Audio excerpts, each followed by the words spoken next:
शास्त्र कहता है कि जितना उनको यहाँ पढ़ा देते हैं बहुत, घर पे अपनी खेलो कूदो, जो कुछ करना हमने होमवर्क कुछ नहीं देते हैं हम छोटे बच्चों को, यहीं पे पढ़ने को जितना पढ़ा देते हैं, बाद में उनको होमवर्क नहीं देते हैं, ज़्यादा बच्चों पर लोड नहीं डालते हैं।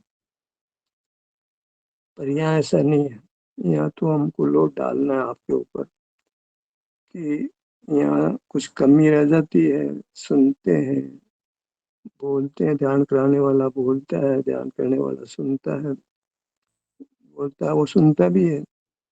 दोनों स्थितियों में इंद्रिय ज्ञान होता है, और इंद्रिय ज्ञान तो प्रकृति बंध का हेतु है। क्यों संसार में रुक रहे हैं? क्योंकि इंद्रिय ज्ञान कर रहे हैं। हमें जिनेंद्र होना है तो इंद्रिय ज्ञान को बंद करना पड़ेगा। मार्ग तो यही है, भले ही अनेक प्रकार से बंद के कारणों का कथन हो, पर वास्तविक कारण तो यही है कि जीव कर्म से क्यों बनता है कि मूर्त को देखता जानता है, तभी उसको मोह कर्म का उदय होता है और राग द्वेष होते हैं। अब सीधे ही हम चाहें कि मोह कर्म को उदय को नहीं होने दें, तो दिखता ही नहीं, कैसे रोकेंगे उसको? राग द्वेष नहीं करें तो इंद्रिय ज्ञान में रहेंगे तो राग द्वेष तो होगा ही होगा। तो मार्ग है वो इंद्रिय ज्ञान को रोकने रोके। भले ही कोई कुछ भी कहे कि राग मत करो, द्वेष मत करो, मोह मत करो, किसी में अपनापन मत करो, शरीर को अपना मत मानो, इसके प्रति राग मत करो, द्वेष मत करो, क्रोध मत करो, क्षमा करो, घमंड मत करो, मार दबाव रखो, जीव रक्षा करो, कई सारी बातें, व्रत लो, महाव्रत लो, इतनी बातें की जाए भले से, लेकिन उससे जीव संसार से मुक्त नहीं होगा। और जो बंध का जो कारण है, वास्तविक कारण, मूल कारण, वो मूर्त को देखना जानना। मूर्त के साथ व्यवहार करते हैं तो मूर्त से बनते हैं। कोयले के दलाली में काले हाथ होते हैं, यानी मूर्त के साथ व्यवहार करने से मूर्त के साथ बनते हैं। ऐसे ही जो है मूर्त नहीं आके बन जाता, हम उसके साथ आगे से हम हाथ मिलाते हैं, हम उसके साथ व्यवहार करते हैं, तो फिर वो रिएक्शन में, प्रतिक्रिया में हमारे साथ बनता है। हम उसको नहीं देखे जाने तो वो नहीं बंधेगा। केवल हाथ पाँव हिला लेते हैं, उसे कर्म आएगा तो सही, बंधेगा नहीं। बोल लेंगे तो भी कर्म आएगा लेकिन बंधेगा नहीं। बंधेगा कब? जब हम मूर्त को जानेंगे। तो मूर्त का जानना है वह अपराध है। सब ज्ञान तो हमारा स्वभाव है, भगवान भी मूर्त को जानते हैं, तो फिर हमारी सारी मेहनत बेकार। जानना हमारा स्वभाव है, राग द्वेष हमारा विभाव है, राग द्वेष नहीं करें। भगवान भी मूर्त को जानते हैं तो राग द्वेष नहीं करते हैं, उनको बंध नहीं होता है, उनको मोह कर्म का उदय नहीं होता है। जानते तो है, ज्ञान स्वभाव है, लेकिन राग द्वेष मोह नहीं होता है, क्योंकि मोह का उदय ही नहीं है उनके। इसलिए बोले जाना करे। जानने का प्रयोजन क्या है बताइए? ये स्वभाव क्यों बने जीव को? कोई प्रयोजन तो है नहीं। ये मूर्त पदार्थ सुख स्वभाव वाले हैं तो जानना भी क्यों उनको? ये पक्षपात हो गए, हम जाने तो बंद है, भगवान ने जाने तो बंद नहीं। न्याय नहीं हो हमारे साथ, तो अन्याय हो गया। हम जान रहे हैं तो हमको तो बांधा जाए, कर्म हमको तो बांधे। वो इतना विवेक रखे कि तो भगवान है, ये जाने इनको माफी है, इनको साथ नहीं बनेंगे। तर्क देंगे भाई स्निग्ध परिणाम है, राग द्वेष उससे बंद होता है। कोई शरीर पे चिकनाई लगाई, फिर मिट्टी में कुछ भी करता है तो बनता है, चिकनाई नहीं हो तो मिट्टी में कुछ भी नहीं करे, कुछ भी करे बनता नहीं। वहाँ भी ज्ञान की बात नहीं करते। स्निग्ध परिणामों से, राग द्वेष के परिणामों से कर्म का बंध होता है। राग द्वेष के परिणाम जीव नहीं करे तो कर्म का बंध नहीं होगा। ज्ञान की बात वहाँ भी नहीं करते। ऐसे इतनी सारी बातें आगम में हम पढ़ते हैं तो कोई मुक्ति का मार्ग नहीं दिखाई देता है। जानने को स्वभाव कह दो, राग द्वेष मत करो, तो ये बनेगा नहीं। जानना स्वभाव है तो बिना इंद्रियों के ज्ञान क्यों नहीं होता है? तो स्वभाव तो बिना स्वाधीन होना चाहिए ना। जैसे हमारे शरीर में कोई तकलीफ नहीं है तो कारण कोई नहीं है, साता भेदने के उद्देश्य से तकलीफ नहीं है तो नहीं है। सुख हमारा स्वभाव है, इसलिए तकलीफ नहीं है। देखो शरीर के कितने भागों में, मैंने मनुष्य के कितने भागों में कोई तकलीफ नहीं है, आराम है, सुख है। क्यों भाई सुख? सब कर्म, कर्म का मामला नहीं। भगवान को कर्म नहीं है, द्रव्य कर्म भी नहीं है, नो कर्म शरीर भी नहीं है, कर्म भी नहीं है, उनको सुख होता है क्योंकि सुख स्वभाव है। ऐसे ही ज्ञान स्वभाव, इसलिए ज्ञान होता है, ये नहीं लगेगा। सुख तो वस्तु को, सुख तो ये विचार है, भावना है, चाहता है वो। ज्ञान करना कोई नहीं चाहता है, मजबूरी ज्ञान करता है, बच्चे मजबूरी पढ़ते हैं। क्या जरूरत है हमको दुनिया भर के पदार्थों को जानने की? जैसा मंद कषाय हो तो जानने का परिणाम नहीं होता है, वीतराग तो कहाँ से होगा? हमें पढ़ाया जाए, बचपन में पढ़ाया जाए कि देखो उद्गल है, सब जगह एक उद्गल ही है, स्पर्श है, रसगंध है, रसगंध वर्ण है, शब्द है, सब जगह। ये तो क्या देखना है, यहाँ देखो वहां देखो, है तो उद्गल ही ना। क्या करके देखना है? क्यों इलाज जाना है? कोई दूसरे शहर में क्यों जाना है? सब जगह उद्गल ही है। उद्गल में क्या मिलेगा? स्पर्श रसगंध वर्ण शब्द मिलेगा, तो यही देख लो, उसके लिए दूर जाने क्या दरकार है? तो ऐसे जानने के प्रति तो जीव सहज ही विरक्त हो जाता है, और नहीं जानने का प्रयास करता, नहीं जानना चाहता है। तो कहते हैं वो स्वभाव और जानना तो वो कोई तकलीफ नहीं है, पर हम ही नहीं चाहते जानना। भाई तुम कहाँ स्वभाव बनाते हो? एक साधारण सा जीव भी समझ आ जाती है कि सब जगह मूर्ति है, उसमें क्या मिलेगा? स्पर्श गंध वर्ण मिलेगा, शब्द मिलेगा, पृथ्वी जल अग्नि वायु मिलेंगे, बताइए तो आवाज मिलेगी, और क्या मिलेगा? एक जगह देखो, दूसरे तो सब जगह तो वही है, वही वनस्पति है, वही मक्खी मच्छर, दो इंद्रिय जीव है, तीन इंद्रिय जीव, चार इंद्रिय जीव, पांच इंद्रिय पशु पक्षी है, मनुष्य है। सारी दुनिया देख तो लिया, अब अलग से एक एक देश में जाके क्या देखना है? यहाँ अलग प्रकार का राग द्वेष हो, अलग प्रकार का राग द्वेष, मतलब इतनी यहाँ अलग अलग प्रकार की हो सकती है। शरीर के रंग, शरीर की हाइट ये अलग अलग प्रकार की हो सकती है। तो सब पुद्गल का व्यवसाय है ना। पुद्गल का रूप बदलता है, यहाँ भी बदलता है। यहाँ भी सब तरह के जीव होते हैं। कई देशों में तो सारे देश के लोग ही रहते हैं, वो सब एक ही जगह देख लो। यहाँ भी विदेशी इतने लोग तो आते हैं यहाँ भी, हम यहाँ देख ही लेते हैं।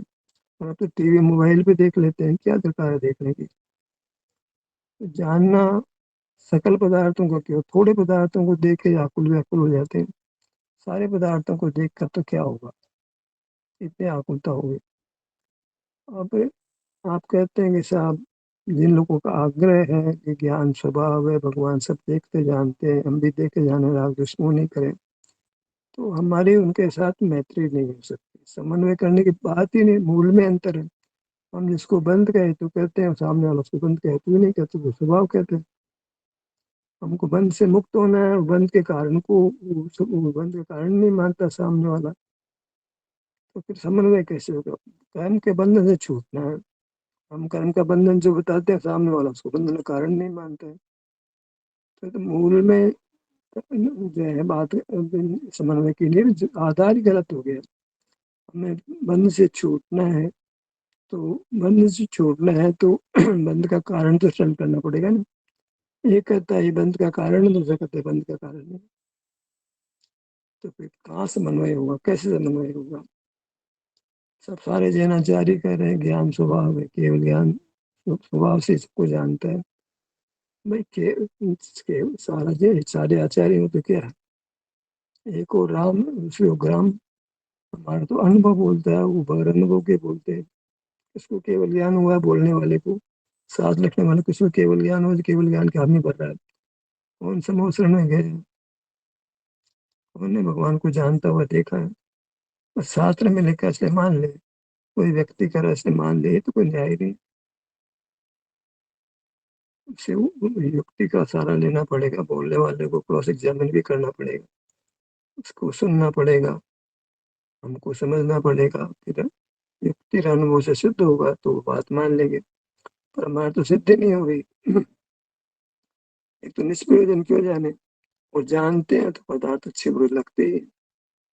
जानते हैं तो हम तो अपने से च्युत हो जाते हैं, जो स्वरूप से च्युत होना तो अपराध आ गया। सुख कैसे मिलेगा?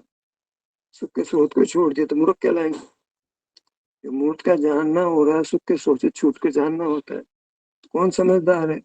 जो सुख के स्रोत को छोड़ेगा और सुख का स्रोत है उसको जानेगा। सब स्वभाव है, ऐसा क्या स्वभाव है जिसे सुख जाता है, दुख आता है, राग द्वेष होते हैं। किसी व्यक्ति को बार बार जाने तो उसके प्रति या तीव्र राग हो जाएगा, तीव्र द्वेष हो जाएगा।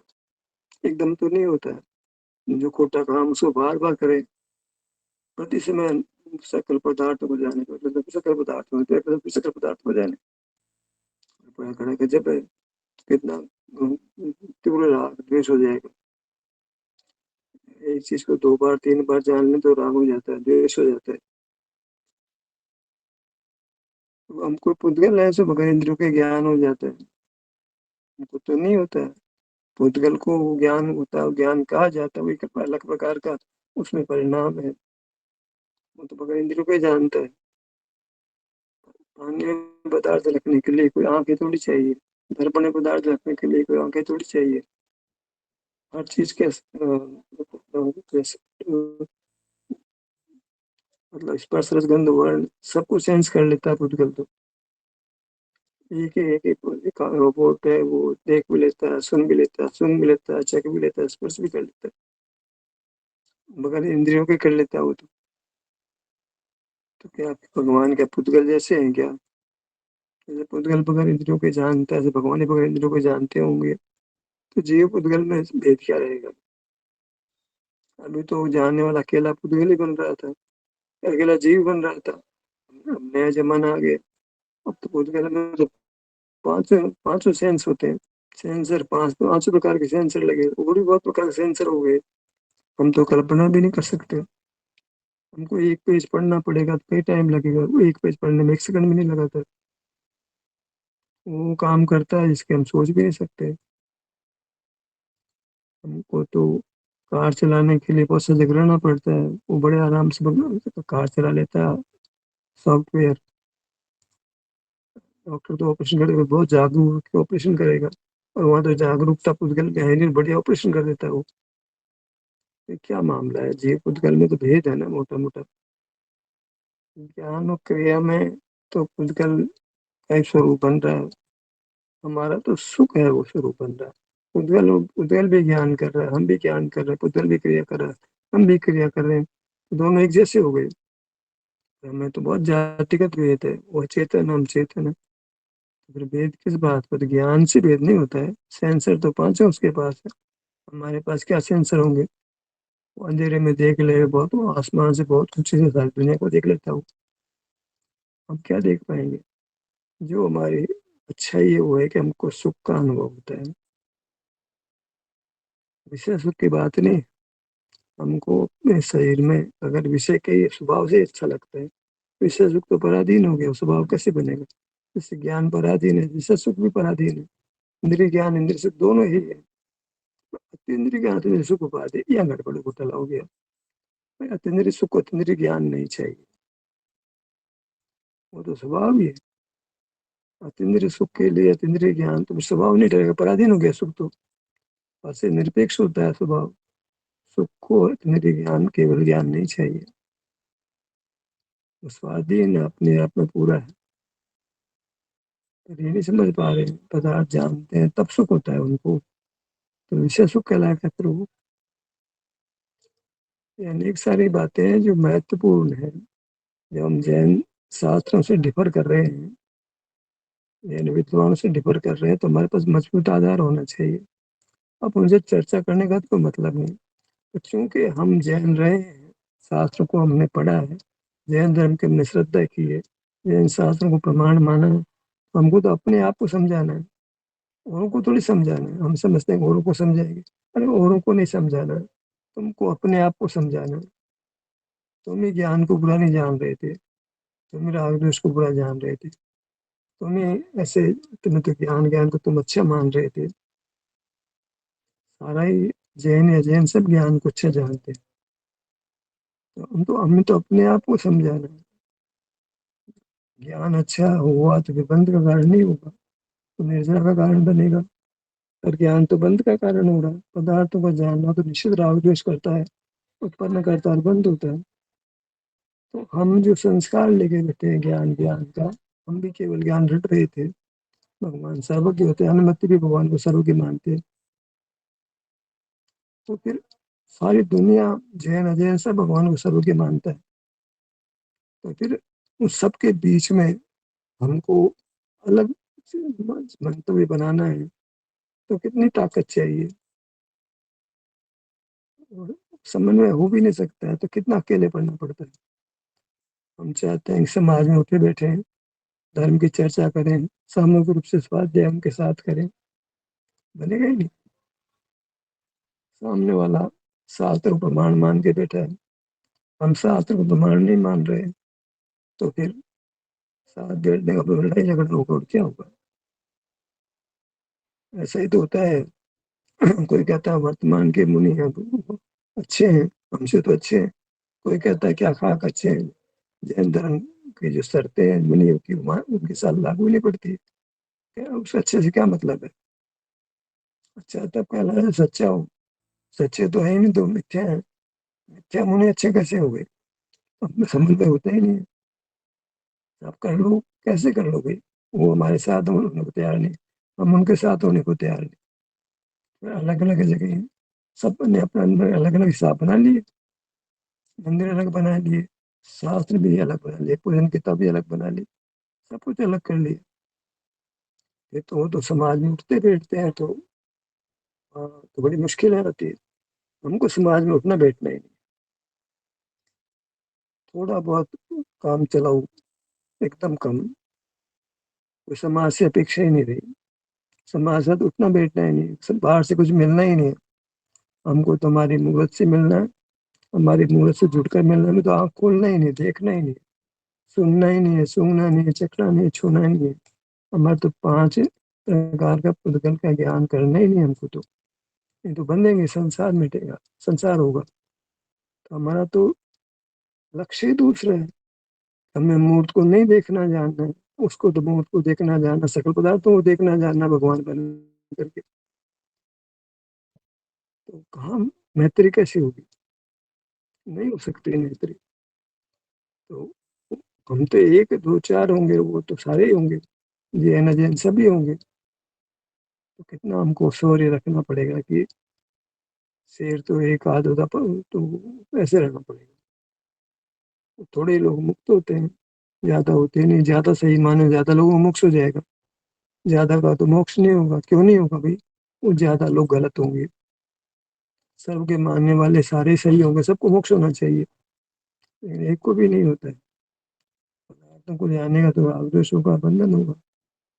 राग द्वेष हो या नहीं हो, पदार्थों को जानेगा सुरक्षित हो जाएगा वो, अपने सुख के सोर्स को छोड़ करके जानेगा वो। अपराध हो गया वो, राग नहीं हो तो भी अपराध हो गया। आप भगवान तो स्वरूप से जुड़ करके जानते हैं, ये कोई कल्पना है, ये लागू नहीं होती है। हमारे पास होते हैं तो पर पदार्थ जानने में नहीं आता है, तो इंद्रिय व्यापार बंद हो जाता है। अब इंद्रिय व्यापार बंद भी हो गया, दिन में भी हो गया, फिर पदार्थ जानने में आ रहा है कि ज्ञान तो स्वभाव है। अब उसका कोई न्याय तो होना चाहिए, कहीं उसका कोई प्रकट रूप तो दिखना चाहिए ना। तो ज्ञान स्वभाव या स्वाधीनता से होता तो हमको क्यों नहीं होता, प्रत्यक्ष ज्ञान का अंश हो गए, वही तो सही। वहाँ प्रत्यक्ष ज्ञान है, परोक्ष ज्ञान तो फिर स्वरूप तो बिल्कुल नहीं है ना हमारे पास। उनके पास वो कैसे मान ले हम, हमको उसका अंश भी नहीं है। अगर हम भी जीव है, मुनि बन गए तो भी नहीं हो रहा। 3 चौकड़ी कषाय बिछी इतनी मान लो मुनि ने, और केवल छोटी सी थोड़ी सी कषाय बची है, उसको ही जो है स्वाधीनता से ज्ञान नहीं होता है, हमको कहाँ से हो जाएगा। अवधि ज्ञान भी शरीर और परिज्ञान भी शरीर के किसी भाग का आश्रय करके होते हैं, मूर्त का आश्रय करके होते हैं। किसी को भी ये अधिकार नहीं है कि तुम जाए प्रत्यक्ष ज्ञान तुमको हो जाए, एक भगवान को प्रत्यक्ष ज्ञान करा दे रहे हो। तो कोई कोई जो है, कोई एविडेंस भी पेश नहीं कर सकते हो आप। जैसे आप समोसन में भगवान बोले थे, कहाँ समोसन लगता कि नहीं लगता, बताओ तो सही कुछ हिसाब किताब तो बताओ कुछ यहाँ पर। मोक्ष मार्ग का समोसन लगेगा तभी होगा, नहीं हो सके मोक्ष मार्ग। पंचम काल के अंत तक कहते हैं मोक्ष मार्ग होता है, तो समोसन तो नहीं होता, तो बगैर समोसन के मोक्ष मार्ग होता है ना फिर, समोसन की क्या जरूरत है। और कोई जन्म से कोई ज्ञानी पैदा भी नहीं होता है, सब में ज्ञान लेकर तो कोई आता नहीं है। फिर भी वो अभी काल इतना खराब नहीं है, मुंह का मंद उदय होता है, जीव अपने से जुड़ता है और ज्ञान को सही निर्दोष बना लेते हैं। मिथ्या मान्यता को छोड़ देता, भले सारी दुनिया उसके साथ नहीं है, और सारी दुनिया को ठेंगा दिखा देगा, भाई नहीं मानते तुम झूठे हो। परवाह नहीं करता है वो। हुआ बड़ा विद्वान, अपने घर में हुआ बड़ा विद्वान, तो युक्ति को हम नहीं स्वीकार, अनुभव से बात नहीं मान सकते हम। मैं युक्ति भी बलवान है, युक्ति तो बहुत कोई युक्ति हो जाती है, युक्ति से तो सारा चीटिंग होती है सारी। जादूगर है, कोई भी युक्ति लगाता है, चीट करता है वो। सारी दुनिया को कम ज्यादा चीट ही है, बुद्धि के बल पर हमको ठग लेती है। मार्ग बुद्धि वाला नहीं है, इसलिए ठगाई नहीं होती। हम ज्ञान का विश्वास ही नहीं करते, अनुभव का विश्वास करते। शास्त्र में क्या लिखा है हमें परवाह नहीं, कोई विद्वान क्या करे सो परवाह नहीं, कोई मुनि क्या करता है कोई परवाह नहीं, कोई अनुभवी पुरुष क्या करता है वो भी परवाह नहीं। हमारा हमारा अनुभव क्या करता है, हम अपने पास आते हैं तो क्या होता है, कैसी अनुभूति होती है, क्या शांति मिलती है। हम तो मोक्ष मार्ग जो बताया गया उस पर चल करके फैसला करेंगे ना, रपट सुन करके थोड़ी फैसला करें। कान के कच्चे कर लेंगे तो योग कर लेते हैं, अब कान का कच्चा नहीं तो जो सुना वो मान लेता है, कान का कच्चा है। उदय बोल रहे हैं कि मुनि कुंद कुंद बोल रहे हैं तो कान का कच्चा है। और भगवान के सम्मत में भी बोल रहा है, मान ले रहा है कान का कच्चा है। जो कान का कच्चा है वो मार्ग नहीं पा सकता। मान लेना जो कह रहा है उसका वेश, कोई समोसरण रूप बना करके, पतंग का रूप बनाकर बोलेगा तो मान लोगे। ऐसा कैसा एग्जैक्ट कॉपी हो जाती है, मालूम नहीं पड़ता, फिर कोई क्रिया शक्ति हो जाती है, सागम में लिखा है वैसी रचना हो जाती है तो मान लेंगे। भगवान ने कहा है जी, हमने सुना है जी, साक्षात सुना है, समोसरण हम गए थे जी, समोसरण फर्जी लगाता है यार, असली समोसरण नहीं था वो। असली समोसरण तो लगता ही नहीं है, जो लगता है वो सब फर्जी होता है। तुम फर्जी की बात मान लेते हो, उसमें क्या इंटरेस्ट रहा होगा, कुछ भी फर्जी समोसरण लगा दिया और तुमने मान लिया। सब कुछ तुमने कृत्रिम क्रिया से भगवान का रूप भी बना दिया, चार मुख भी बना दिए, सीढ़ियां बना दी, सब कर दिया तुमने। हमारे पास कुछ ऐसे पुतगल के संबंध से शक्ति पैदा हो गई तो मान लोगे। ये मार्ग है वो कोई ज्ञान का नहीं है, मार्ग अनुभव का है, तो वो अनुभव का मार्ग अनुभव से आएगा वो। ज्ञान का मार्ग तो चलो ज्ञान करके निर्णय कर लेंगे हम, पर ज्ञान का मार्ग ही नहीं है, ये तो ज्ञान के निरोध से होने वाले अनुभव का मार्ग है। तो उस अनुभव को हमने करना है, और वो अनुभव होता है जब इंद्रिय ज्ञान नहीं करते हैं तब। मुझे मूर्त को नहीं देखना जानना, इससे संसार में रुका हूँ, इंद्रिय ज्ञान से संसार हो रहे हैं, मुझे इंद्रिय ज्ञान नहीं करना। बस एक एक लाइन में बात है, मुझे इंद्रिय ज्ञान से बचना है, उसके निरोध करना, उसे निग्रह करना, इसके अलावा कोई बात पसंद नहीं। कोई राग द्वेष को छोड़ने की बात करे, कोई मन को छोड़ने की बात करे, कोई विचारों को छोड़ने की बात है, कुछ नहीं। एक बात है कि मूर्त को नहीं देखना जानना, बस फिर सब रास्ता अपने आप बनेगा, बंधन नहीं होगा, निर्जरा होगी और मोक्ष की प्राप्ति होगी। यही समाप्त करता हूँ। आपकी सहभागिता के लिए धन्यवाद।